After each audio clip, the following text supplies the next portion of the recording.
Veganism is a civil rights movement that exists amongst humans for animals.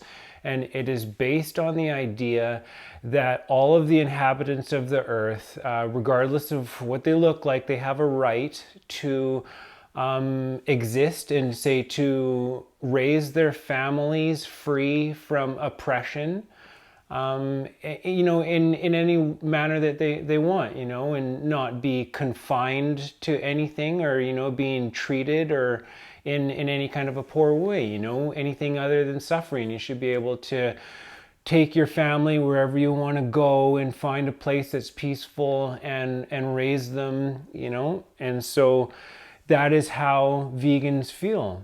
It is about animal rights. It is a movement. It's a philosophy.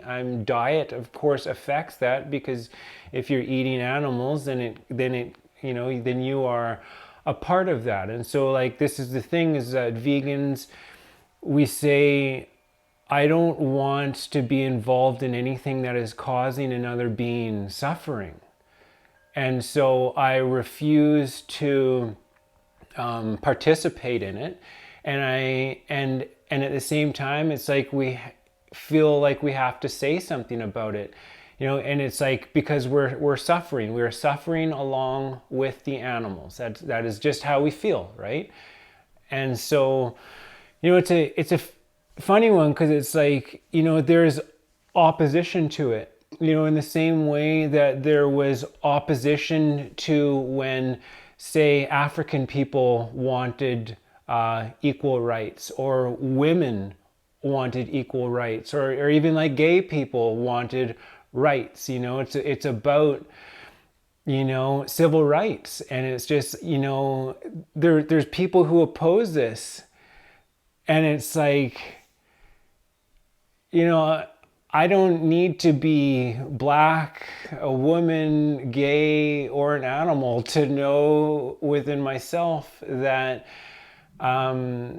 you treat others in the same way that you would want to be treated. Like during this whole COVID thing, some people had a few of their rights infringed upon, and like, it was like the end of the world. And it is, right? Because rights is rights. I mean, it is. But it's like, this is like, for animals, this is like their life, to say, live in a field behind a fence, where it's like, if you got away, there's nowhere for you to go. And if you got caught, you'd be punished.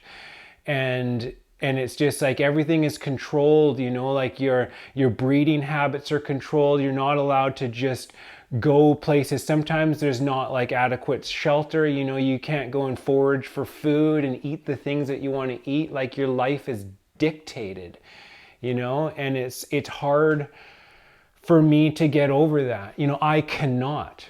And so that's why, just like how, I was talking with a friend about how during the civil rights movement in America, it's why that the Confederate flag is so offensive, because it's like, there were people that were directly opposed to the liberation of those people, and then, it must have hurt as well a lot of Caucasian people that knew that it was wrong. But it's hard when it's just like, there's so many people that are like, no, this is normal and this is okay.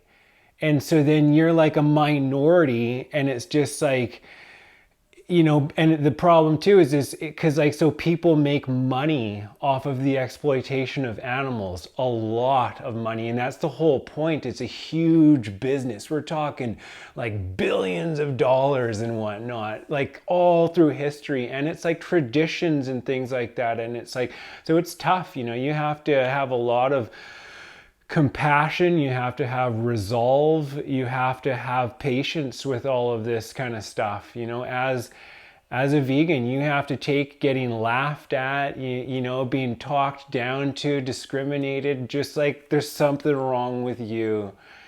And yeah, but I mean, it's a movement. I mean, and it takes time. You can't expect other people to just jump on board. You know, you can't judge people for not having come to the same conclusions that you have. You have to recognize how tricky of a situation. It's a very delicate situation. It needs to be handled in such a mature manner, and it's not going to be by shaming people or blaming. You know, it's gonna, you know, it's not even a conversation to have with them. It's a conversation that each and every one of us has to have with ourselves, and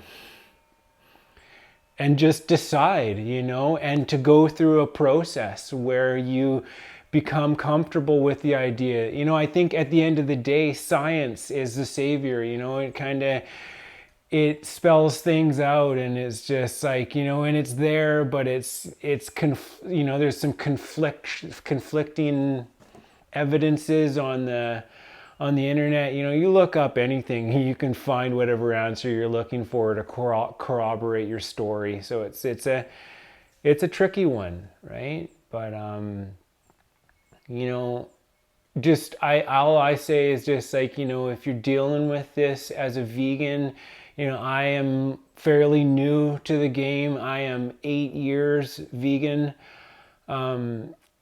You know, just have compassion. It's hard. You know, I struggled the whole way through, you know, because it's like something that you enjoy, and you even think that it's good for you, and it's something that's in your culture. It's something that you have become addicted to, and it's just like, it's tough to shift your perspective, your way of thinking, to a place where animals are people.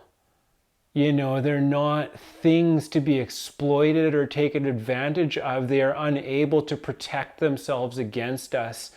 And it's just like, you know, what makes a person is a personality, a unique personality, an individual temperament, you know, likes and dislikes, an attitude, behaviors, you know, like things that make every animal unique. Every dog is unique, every cow, every chicken, and, you know, they don't like having a way of life imposed upon them any more than we do. You know, like, I don't know if you've ever seen, say, like a nature program, if you've seen how intricate the selection process is for a bird to choose a mate. It's not like it just happens. Then you look at what takes place in commercial farming practices, and it's just like, you know, or even say for myself choosing a partner, it's like, I will wait years. I will wait as long as it takes, right? It's not about getting laid. That's not what's going on. So, yeah, you know, I say go vegan, but, you know, how about just look into it? And that's all I have to say for now. So take care.